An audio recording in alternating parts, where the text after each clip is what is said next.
میں واقعی آج بڑا خوش ہوں کیونکہ بڑی 3 مہینے محنت اور کوشش کے بعد یہ کون ہوا، اور ڈاکٹر انیس جو چیئرمین ہیں، میں ان کا خاص طور پہ شکر گزار بھی ہوں اور ان کو خراج تحسین بھی پیش کرتا ہوں۔ پورا روڈ میپ اب سامنے رکھا ہے کہ اب یہ جو رحمت اللہ عالمین اتھارٹی ہے، اس کے کون کون سے سٹیپس ہوں گے، immediate term, short term, medium term اور لانگ ٹرم۔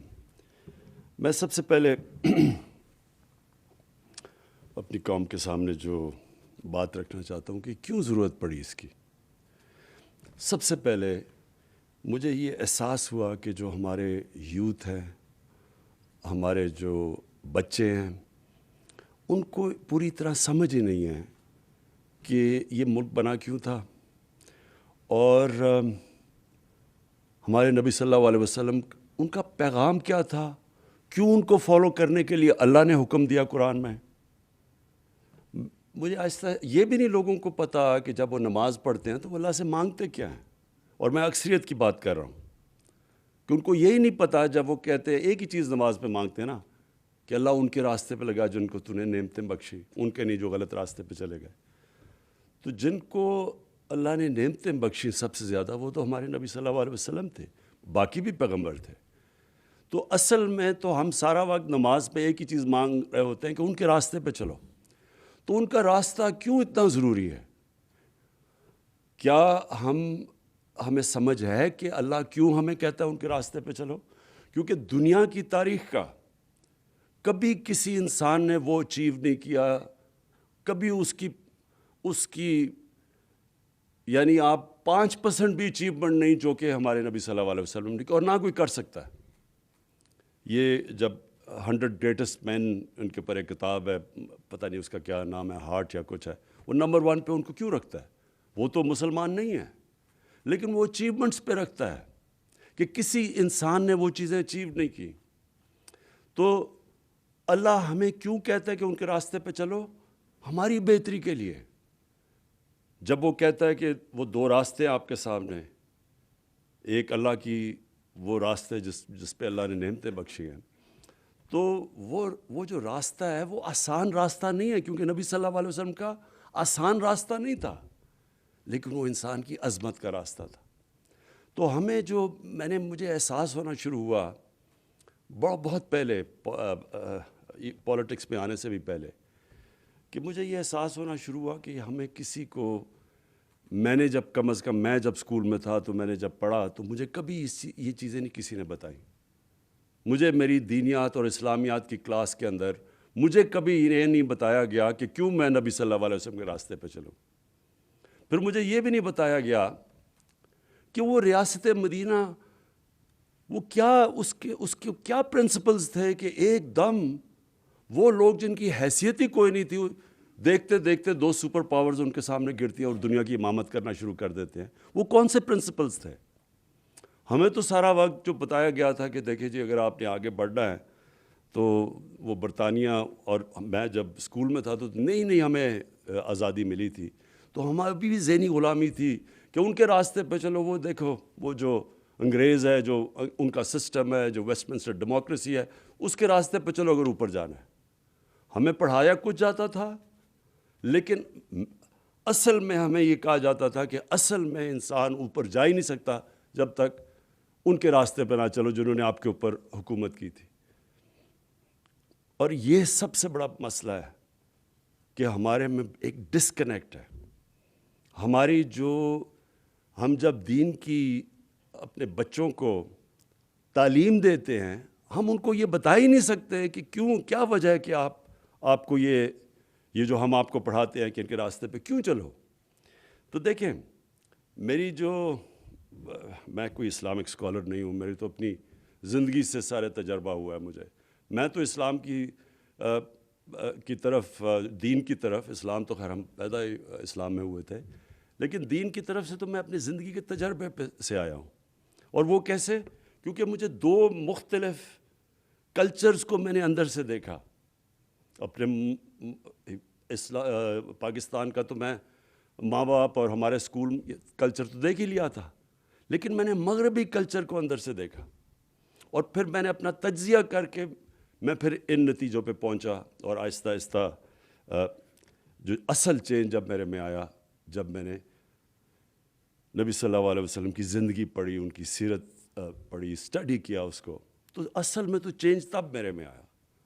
تو میں یہ سمجھتا ہوں کہ جو ہم نے اپنے بچوں کو اگر ہم نے صحیح تربیت دے دی اور صحیح معنی میں ان کو سیرت نبی، ان کو اسکول سے ان کو صرف بتا دیا کہ وہ ان کا راستہ کیا تھا، یہی اس قوم کو اوپر اٹھا دے گی. کیونکہ کوئی قوم جس کا کیریکٹر بڑا نہیں ہوتا وہ بڑی قوم نہیں بن سکتی. تو جو انہوں نے مدینہ میں کیا کیا تھا، انہوں نے سب سے پہلے تو 2 پرنسپلز پہ مدینہ کی ریاست بنائی، عدل اور انصاف اور فلاحی ریاست. اور انہوں نے پھر انسانوں کی کیریکٹر بلڈنگ کی. وہی لوگ تھے، انہوں نے ان کو جو کیریکٹر کی ٹرانسفارمیشن کی، یہی چینج تھا. تو وہ تو دنیا کے سامنے وہ لوگ جو عرب 2 سپر پاورز کے بیچ میں تھے، کوئی حیثیت نہیں تھی، وہ ایک تاریخ ہے. یہ کوئی یعنی باقی اللہ کے پیغمبروں کی تاریخ میں اس طرح ڈیلی زندگی کسی کی بھی نہیں ہے. یہ ہمیں اپنے نبی کی تو ہمیں پہلے دن سے پتہ ہے کہ ان کی زندگی کب انہوں نے ہجرت کی اور پھر کب دنیا سے گئے، وہ سارے ان کا ریکارڈ ہے ہمارے پاس کہ کب جنگ بدر ہوئی، پھر خندق ہوئی، پھر وہ جو ان کو صلح حدیبیہ ہوئی، یہ سارا تاریخ کا حصہ ہے. تو ایک سمجھ لیں ہمیں کبھی اپنے آپ سے پوچھتے رہیں کہ یہ کیا ٹرانسفارمیشن تھی کہ ایک دم یہ کہیں بھی دنیا کا اس کی کوئی مثال نہیں ہے کہ ایک دم ٹرانسفارم ہو کے ایک دنیا کی امامت کی. اس لیے اللہ کہتا ہے کہ ان کی زندگی سے سیکھو، ہماری بہتری کے لیے. ہم اگر اس پہ چلیں گے قوم اٹھ جائے گی، اگر انسان ان کو کاپی کرے گا وہ کیریکٹر بڑا ہو جائے گا. پھر جب سے مجھے حکومت ملی تو میں نے یہ کیوں میں نے رحمت اللہ عالمین اتھارٹی کا فیصلہ کیا. سب سے پہلے میں کیونکہ مغربی کلچر بھی سمجھتا تھا، اپنا بھی کلچر دیکھا، تو میں نے یہ ریئلائز کیا کہ گورنمنٹ کئی چیزیں نہیں ٹھیک کر سکتی. کیا نہیں ہم ٹھیک کر سکتے؟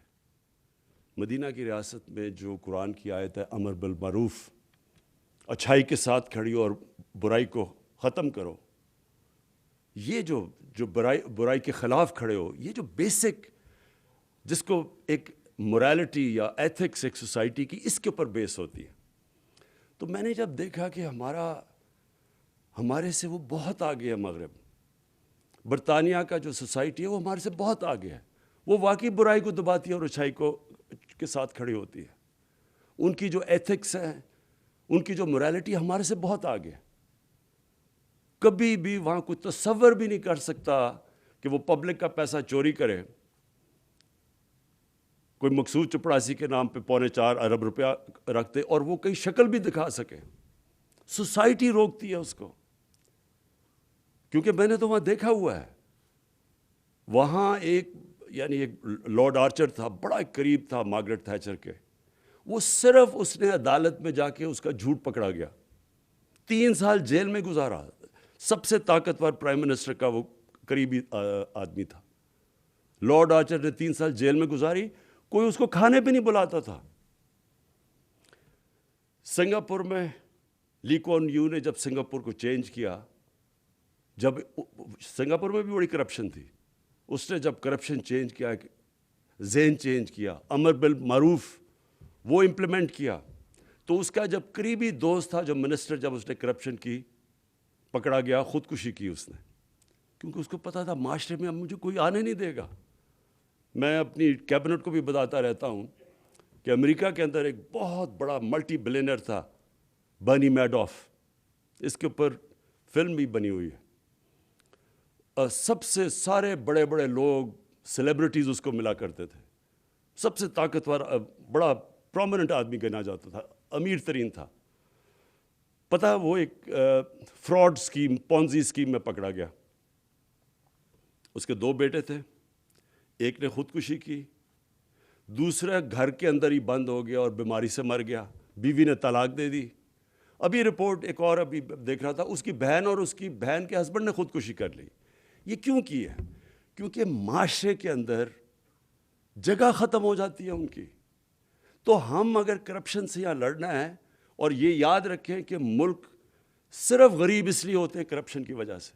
ساری دنیا کے اندر آپ اسٹڈی کر لیں جو غریب ملک ہیں، ہر ملک کے اندر کرپشن ہے جو غریب ہے. اور سوئٹزرلینڈ جیسا ملک جس کے کوئی وسائل ہی نہیں ہے سب سے امیر ترین ملک ہے، کیونکہ وہاں کرپشن نہیں ہے، رول آف لا انڈیکس میں سب سے اوپر ہے. تو اس کے اندر یہ میں صرف مجھے آہستہ آہستہ احساس ہوا ہمارے ملک میں کہ ہم کرپشن کو ایکسیپٹیبل کر بیٹھے ہیں.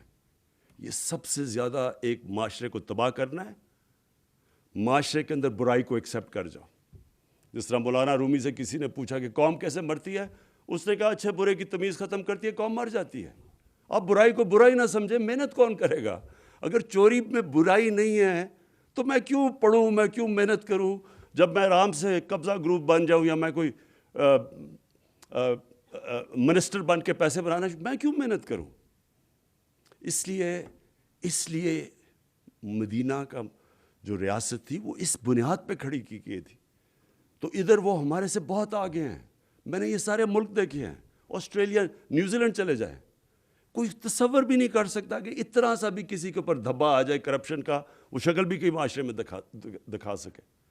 تو یہ اس لیے اپنے بچوں کو ہمیں سیرت نبی پڑھانی ہے، تاکہ ہمارے بچے جب قوم فیصلہ کرے گی کہ ہم نے کسی نے بدی کی، برائی کی، قوم اس کو آئسولیٹ کرے گی. جاپان کے اندر منسٹر کوئی پکڑا جاتا ہے، عام زبان کے اندر ان کے وزیر خودکشی کر لیتے ہیں، کیونکہ معاشرے میں جگہ ختم ہو جاتی ہے. آپ وہ چوروں کے اوپر پھول پھینکیں گے، آپ کے مین لوگ وہ نیب کے کورٹ پہ جا رہے ہیں پھول پھینک رہے ہیں، وہ جا کے ایک باہر بھاگ گیا ہے جھوٹ بول کے، وہ باہر بھاگا ہوا ہے، اربوں روپے کی پراپرٹیز میں بیٹھا ہے. یہاں بڑے بڑے صحافی کہہ رہے ہیں جی اسے تقریر کرنے دو. کوئی کسی وکیلوں نے کہا کہ جی اس کو پھر سے اس کے بین ختم کرو، کہ پھر سے اسے اجازت دو الیکشن لڑنے کی. تو یہ ہے ہماری معاشرہ. اس لیے نہیں کہ اللہ نے وسائل کی کمی رکھی ہے. دوسری چیز، جب میں نے پولیس چیفز کو بلایا شروع میں اور کرائم چارٹ دیکھا، آئی جیز کو میں نے کہا کہ کون سی کرائم سب سے زیادہ ہے، اور میں 3 سال پہلے کی بات کر رہا ہوں. مجھے یہاں اسلام آباد آئی جی نے اور پنجاب، انہوں نے کہا جی سیکس کرائم تیزی سے اوپر جا رہی ہے. اور وہاں قصور میں واقعہ ہوا تھا بچوں کے ساتھ چائلڈ پورنوگرافی کا. میں نے بڑے چن کے ایک ڈی آئی جی کو چنا، اور میں نے کہا تم خود جا کے، کیونکہ وہاں کچھ پکڑا کوئی نہیں جا رہا تھا. تو ڈی آئی جی نے جب واپس آ کے مجھے رپورٹ دی، تب سے مجھے خوف ہونا شروع ہوا. پہلے تو سیکس کرائم سارے پاکستان میں بڑھ رہی تھی. دوسرا اس نے جو رپورٹ دی، اس نے کہا جی وہاں اس نے کہا جب تک آپ نے ٹیچرز کو، علماء کو، معززین کو ساتھ نہ ملا کے پوری کیمپین نہ کی، ہم کچھ نہیں کر سکتے، کیونکہ کوئی رپورٹ ہی نہیں کرتا کرائم.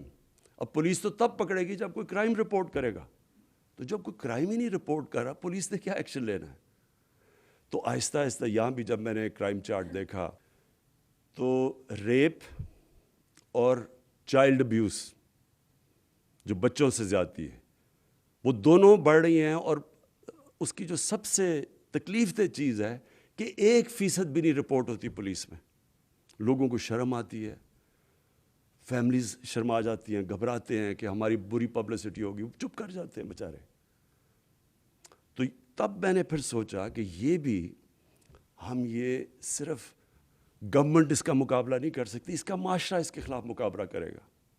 اور معاشرہ تب مقابلہ کرے گا جب ہم معاشرے کے اندر یہ ایتھکس تو دیں، لوگوں کو بتائیں تو صحیح کہ کیوں اسلام کے اندر یہ جو ہمارا پردے کا کانسیپٹ ہے، اور میں صرف کپڑوں کی بات نہیں کر رہا، آنکھوں کا پردہ، یہ جو کانسیپٹ ہے یہ کیوں ہے.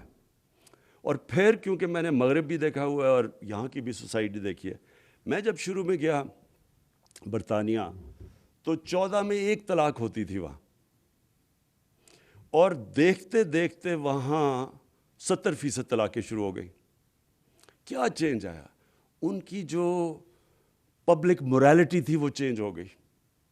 جو ٹی وی پہ اور فلموں پہ جو چیزیں آنی شروع ہوئیں وہ آہستہ آہستہ زیادہ فحاشی بڑھتی گئی. جیسے جیسے اور تو پھر جب ہم اپنا دین کو اسٹڈی کرتے ہیں کہ یہ پردہ کیا کانسیپٹ ہے، پردہ تو فیملی سسٹم کو پروٹیکٹ کرنے کے لیے، اور اس کے اوپر اگر کبھی کسی نے سمجھایا لوگوں کو کہ اس کے پیچھے کیا ہے، ہم تو صرف کیا کہتے ہیں آرڈر کر دیتے کہ جی کپڑے ایسے کرو ویسے پہلے اس کی سائیکالوجی تو پیچھے بتائیں کہ کیوں کہہ رہے ہیں آپ، کیونکہ اس کے پیچھے تو بڑا فلسفہ ہے۔ اور جیسے جیسے ایک سوسائٹی کے اندر آپ فحاشی بڑھاتے رہے، سب سے پہلا مسئلہ آتا ہے فیملی سسٹم میں۔ آپ اگر ہالی ووڈ کے اندر آپ ذرا کبھی پڑھ لیں کہ ہالی ووڈ میں جدھر سے سارا ٹرینڈز نکلتی ہیں تو وہاں ایک شادی 2.5 سال لاسٹ کرتی ہے ایوریج پہ، کیونکہ آپ بڑھاتے جائیں گے وہ اس کا ڈائریکٹ امپیکٹ فیملی سسٹم پہ پڑے گا۔ اور پھر فیملی سسٹم جب ایک گھر ٹوٹتا ہے تو اس کے کیا معاشرے کے اوپر مسئلے آتے ہیں، کیوں ہمارے دین کے اندر اتنا زور ہے کہ اپنی فیملی کو پروٹیکٹ کرو، ڈیورس کیوں اتنی بری سمجھی جاتی ہے، کیونکہ اس کا بچوں پہ افیکٹ پڑتا ہے۔ تو جب ہم وہاں دیکھتا ہوں تو ان کی بہت بڑی تباہی آئی ہے اس کی وجہ سے۔ سارا مغرب کے اندر پچھلے 30-40 سال دیکھیں فیملی سسٹم ٹوٹتا جا رہا ہے۔ ہم ان سے بہت آگے، اللہ نے ہمارا فیملی سسٹم ابھی بھی پروٹیکٹ کیا ہوا ہے، اور ابھی بھی ہمارے علماء کو، ہماری یہ اتھارٹی کم از کم ہم اپنے یوتھ کو یونیورسٹیز میں کالجز میں بتائیں تو صحیح کہ فلسفہ اس کے پیچھے کیا ہے، کیا پرابلم ہوتا ہے جب فیملی ٹوٹتی ہے۔ بچوں کے اوپر کیوں نہیں بچے کمپیٹ کر سکتے ایکڈیمکلی جب ایک ٹوٹے ہوئے گھر سے آتے ہیں، ان کا اس کے بڑے اب اس کے اوپر کافی ریسرچ ہوئی ہے، ہمارے لوگوں کو پوری طرح اس کی سمجھ۔ اس لیے میں نے، کیونکہ یہ معاشرہ لڑتا ہے اس سے، یہ گورنمنٹ نہیں لڑ سکتی، اور تو ہم نے تب سوچا کہ اس کا تو طریقہ یہ ہے کہ ہم اسکالرس کو اکٹھا کریں اور پھر سارے اور بھی علماء سب کو اکٹھا کریں، تقسیم نہ کریں۔ یہاں ایک یہ بڑا پرابلم ہے کہ سب کی اپنی 1.5 کی مسجد اٹھا کے دو علیحدہ چل رہے ہوتے ہیں، مقصد تو ہم سب کا ایک ہی ہے۔ تو اس لیے کامن گراؤنڈ پہ سب کو اکٹھا کریں، اور پھر اپنی اسکولوں سے شروع کریں، جس طرح ڈاکٹر انیس نے بالکل بات ٹھیک کی کہ کارٹونز جو ہیں ان کے اندر آپ دیکھیں کلچر کیا آتا ہے۔ آپ کارٹون ذرا کبھی دیکھیں، بچے کیا دیکھ رہے ہیں، نہ وہاں ماں باپ کی عزت ہے، ماں باپ کی عزت کے پیچھے پورا فلسفہ ہے۔ فلسفہ کیا ہے ماں باپ کی عزت کے پیچھے؟ ہمارے دین میں کیوں ماں باپ کی عزت ہے؟ آپ ان کے پروگرام دیکھیں جو بچے دیکھ رہے ہیں، اس میں تو ماں باپ کی عزت نہیں ہے، استاد کی عزت ہے۔ ماں باپ کی عزت کیوں امپورٹنٹ ہے؟ ماں باپ کی عزت اس لیے امپورٹنٹ ہے کہ ماں یا باپ خود جو مرضی زندگی کے اندر گناہ کریں اور برے کام کریں، وہ چاہتے اپنے بچوں کو ان سے سیکھ کے بچوں کو کہتے کہ آپ یہ نہ کریں، کیونکہ بچوں کی بھلائی سب سے زیادہ بلوس جو پیار ہوتا ہے وہ ماں باپ کا بچوں سے ہوتا ہے، تو وہ چاہتے ہیں کہ ہمارے بچے کم از کم ٹھیک ہو۔ اس لیے قرآن میں کہا کہ ماں باپ کی عزت کرو، اس لیے نہیں کہ ماں باپ فرشتے ہیں، اس لیے کہ ماں باپ اپنی جو غلطیاں کی ہیں وہ یہ نہیں چاہتے ہمارے بچے ہماری غلطیاں دہرائیں۔ اور یہ سارے جو کانسیپٹس ہیں سمجھانے ہم نے، یعنی ہم نے سوسائٹی کو جب پوری طرح ان کی تربیت کرنی ہے تو یہ کانسیپٹس ہیں ہمارے دین کے، ان کو عام آدمی کی زبان پہ سمجھانا ہے ہم نے۔ اور جو آپ نے بڑا اچھا، میں صرف آپ کے سامنے رکھوں کیونکہ ڈاکٹر انیس آپ نے پہلی دفعہ بڑی محنت کر کے ایک پورا روڈ میپ آپ بنایا ہے ہمارے رحمۃ اللہ عالمین کا۔ تو کیریکٹر بلڈنگ کے لیے، اچھا کیریکٹر بلڈنگ کے اندر لیڈرشپ بھی آ جاتی ہے۔ دیکھیں لیڈرشپ جو دنیا میں کوئی بھی پیمانے پہ دیکھ لیں تو وہ لیڈرشپ کسی انسان کی نہیں تھی جو نبی صلی اللہ علیہ وسلم کی تھی۔ اس کی ٹیسٹ کیا تھا کہ جو ان کے ارد گرد تھے وہ سارے لیڈر بن گئے، جو ان کو دیکھتے دیکھتے لوگ لیڈر بن گئے۔ جو اگر آپ وہ اسلام کی تاریخ پڑھیں اور وہ جو پیریڈ ان کے بعد، جب ان کی دنیا کے جانے کے بعد پیریڈ دیکھیں تو اتنے زیادہ عظیم لوگ کبھی اتنی تھوڑے ٹائم ہسٹری میں آئے نہیں ہیں، کیونکہ جو ان کو دیکھ رہے تھے وہ عظیم لوگ بن گئے۔ تو سب یہ جو لیڈرشپ کانسیپٹ ہے یہ بہت امپورٹنٹ ہے کہ ہم بتائیں تو صحیح اپنے یوتھ کو کہ لیڈرشپ کی وہ کون سی کوالٹیز ہیں۔ اور پھر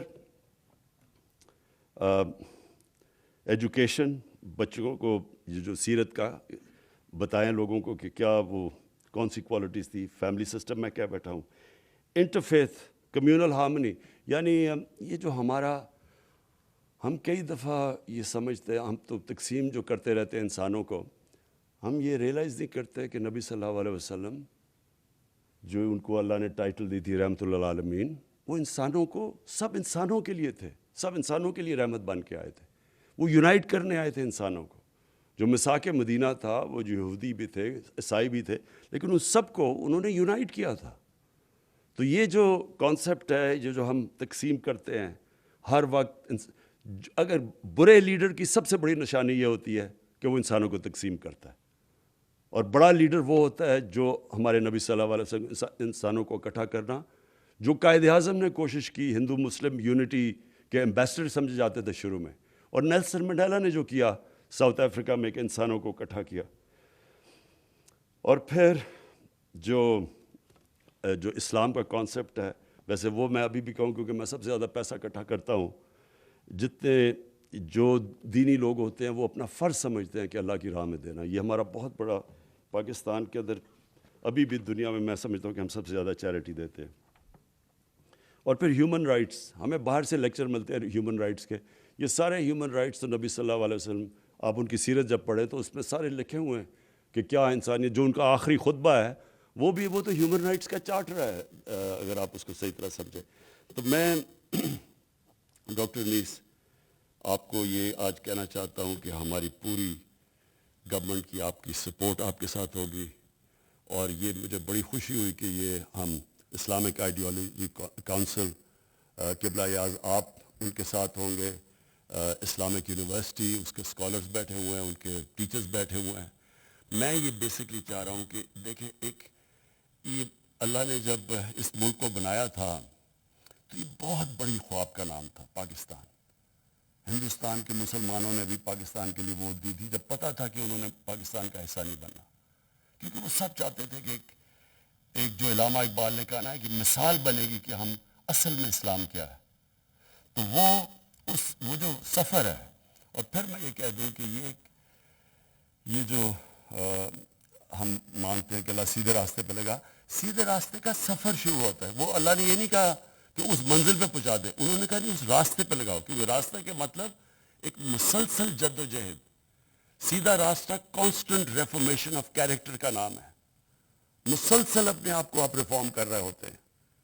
اور جو قوم بھی جب اس راستے پہ، اب جب ہم کہتے ہیں ریاست مدینہ، ایک یہ جہاد کا نام ہے. آپ کو جو قانون کی بالادستی یعنی قانون کی حکمرانی قائم کرنا جہاد ہے، کیونکہ آپ کا مقابلہ مافیاز کے ساتھ ہے. وہ نہیں قانون کے نیچے آنا چاہتے، وہ NRO لینا چاہتے ہیں. وہ آپ کو بلیک میل کرتے ہیں کہ ہم آپ کو چلنے نہیں دیں گے جب تک ہمیں چھوٹ نہ دو. تو یہ جہاد ہے. یہ مسلسل ایک معاشرہ جہاد لڑتا ہے اس عظمت پہ پہنچنے کے لیے. انسان بھی لڑتا ہے اپنے کیریکٹر ریفارمیشن میں، اور ایک معاشرے کی ریاست کا کانسیپٹ ہے وہ ایک پوری جد و جہد کرتا ہے. انسانیت کا جو کانسیپٹ ہے ہمارے دین کے اندر، مجھے افسوس سے کہنا پڑتا ہے کہ آپ اسکینڈینیویا جائیں، آپ کو تکلیف ہوتی ہے ان کے انسانیت کا نظام دیکھ کے. کتنی زبردست ویلفیئر اسٹیٹ. وہ جانوروں کو کیسے رکھتے ہیں، انسانوں کی تو دور کی بات ہے. میں آپ کو یقین دلاؤں کہ زیادہ تر مسلمان دنیا میں ہم اپنے انسانوں کو ویسے نہیں رکھتے جو آپ اسکینڈینیویا میں چلا جائے وہ جانوروں کو جس طرح رکھتے ہیں. تو ہمیں وہ اس سفر آغاز کر دیا شروع. مجھے بڑی خوشی ہے کہ جو ابھی تک ہم نے قدم اٹھائے ہیں، یہ کبھی پاکستان کی تاریخ میں کسی نے نہیں پہلے اٹھائے. یعنی جو سب سے بڑی چیز ایک گھر میں بیماری ہوتی ہے تو سب سے بڑا حالات، ان کی تکلیف کیا تکلیف ہوتی ہوگی کہ جب وہ گھر میں کوئی بچہ بیمار، ماں باپ بیمار، کہ ان کے پاس پیسے نہیں علاج کروانے کے لیے. تو ہیلتھ کارڈ، یہ جو سب سے پہلا کہ سارے گھروں کے اندر ہر خاندان کے پاس 10 لاکھ کی ہیلتھ انشورنس، یہ بہت بڑا قدم تھا. بڑی مشکلوں سے ہم یہاں پہنچے. اور اس کے علاوہ بھی جو ہم نے جو احساس کے پروگرامز لے کے آئے ہیں سامنے، یہ بھی سب کبھی اتنا زیادہ پیسہ کسی گورنمنٹ نے خرچ کیا. اور پھر یہ جو پناہ گاہ ہیں، یہ بھی مجھے یاد ہے، ہم جب بھی وہ راوی سے ہم پل کراس کرتے تھے داتا صاحب کے سامنے، وہ بیچ میں وہ جو سڑک کے بیچ میں جگہ ہوتی، وہاں اس طرح لوگ سوئے ہوئے ہوتے تھے. اور میں سوچتا تھا ان کے اوپر وہ سارا ڈیزل کا وہ جو دھواں ہے وہ پڑ رہا ہوتا تھا، ان بیچاروں پہ ساری مٹی پڑی ہوتی تھی. کبھی کسی نے نہیں سوچا کہ کتنا خرچہ آتا ہے کہ آپ پناہ گاہ بنا کے وہ بیچارے وہاں سو جائیں، وہاں کھانا پینا ان کو دے دیں. آپ کوئی خرچہ تو نہیں ہے، احساس صرف چاہیے کہ ایک انسانیت کا آپ کا کانسیپٹ ہو، جو کہ وہ ملک جو اپنے آپ کو مسلمان نہیں کہتے لیکن وہاں ہے۔ تو میں پھر سے اپنی اتھارٹی کو آج جو ممبرز ہیں ہمارے، جو آپ نے ڈاکٹر نے سب کو انٹروڈیوس کروا دیا، اور میں ایجوکیشن ڈپارٹمنٹ کا میں کہنا تھا کہ شفقت محبوب جو ہمارے منسٹر ہیں، ان کی پوری آپ کو کوآپریشن ملے گی، پرائم منسٹر آفس کی ملے گی، جتنی بھی گورنمنٹ کی ڈپارٹمنٹس ہیں ہم آپ کے ساتھ پورا کھڑے ہوں گے۔ شکریہ۔